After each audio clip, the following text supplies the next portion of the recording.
हैदराबाद की गलियों में ठंडी हवा चल रही थी। आधी रात की हवा में चमेली और डर की गंध थी। एक टिमटिमाता बल्ब एक पुराने साइन बोर्ड पर एक भयानक रोशनी डाल रहा था।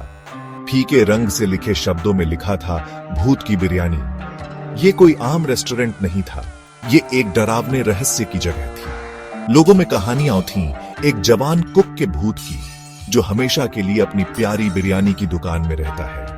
दुकान खामोश थी, अंधेरे में डूबी हुई। इसकी कभी चमकदार दीवारें अब डर और उपेक्षा की गंदगी से सनी हुई थी। मसालों की खुशबू, जो कभी खाने के शौकीनों के लिए एक आकर्षण थी, अब डर की कड़वाहट लिए हुए थी। रीढ़ में एक सिहरन दौड़ गई, जो किसी के भी पास जाने की हिम्मत करने वाले के लिए एक खामोश चेतावनी थी, क्योंकि उन दीवारों के भीतर अतीत दफन होने से इनकार करता है। आमिर, लोग उन्हें कहते थे, एक जवान लड़का जिसके अंदर खाने का जुनून किसी तंदूर से भी ज्यादा तेज था। उसकी बिरयानी स्वाद का एक संगम शहर के हर कोने से लोगों को खींच लाती थी। वो अपना दिल और जान चावल के हर दाने, मांस के हर मसालेदार टुकड़े में डाल देता था। आमिर का खाना एक अनुभव था, एक ऐसा सफर जो आपको और खाने की चाहत देता था। उसकी प्रसिद्धि जंगल की आग की तरह फैल गई। उसकी छोटी सी दुकान जल्दी ही लोगों की पसंदीदा बन गई। लोग उसकी बिरयानी की कसम खाते थे, कहते थे कि ये अब तक की सबसे अच्छी बिरयानी है। आमिर की मुस्कान संक्रामक थी, उसकी हंसी गलियों में गूंजती थी। उसकी ऊर्जा उसके द्वारा इस्तेमाल किए जाने वाले मसालों की तरह जीवंत थी। उसे क्या पता था कि एक परछाई पृष्ठभूमि में छिपी है, उसकी रोशनी को बुझाने के लिए तैयार।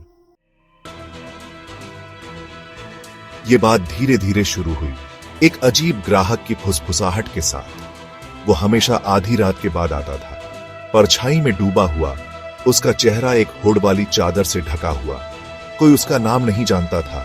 उसकी आवाज एक धीमी गुनगुनाहट थी, जो रीढ़ में कंपकंपी भेज देती थी। वो आमिर की खास बिरयानी की एक प्लेट ऑर्डर करता था।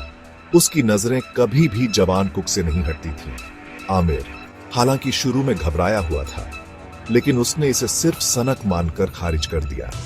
लेकिन अजनबी के बारे में एक बेचैन करने वाली आभा थी, एक स्पष्ट अंधेरा जो उसके चारों ओर कफन की तरह चिपका हुआ था। उसकी उपस्थिति कमरे से गर्मी को खत्म करती हुई प्रतीत होती थी, एक ठंडा खालीपन छोड़कर। और हर रात जैसे ही अजनबी अपना खाना खाता था, एक पूर्वाभास बढ़ता जाता था। आमिर के कभी खुशहाल जीवन पर एक काला साया डालता था।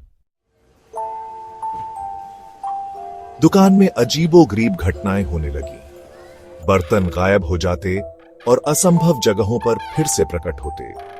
फुसफुसाहट में बातचीत दुकान के खाली कोनों से आती हुई प्रतीत होती थी। और फिर खून था।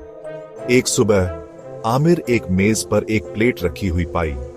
उसकी बिरयानी के अवशेष साफ कर दिए गए थे, लेकिन बीच में एक खौफनाक चीज, ताजा खून का एक धब्बा।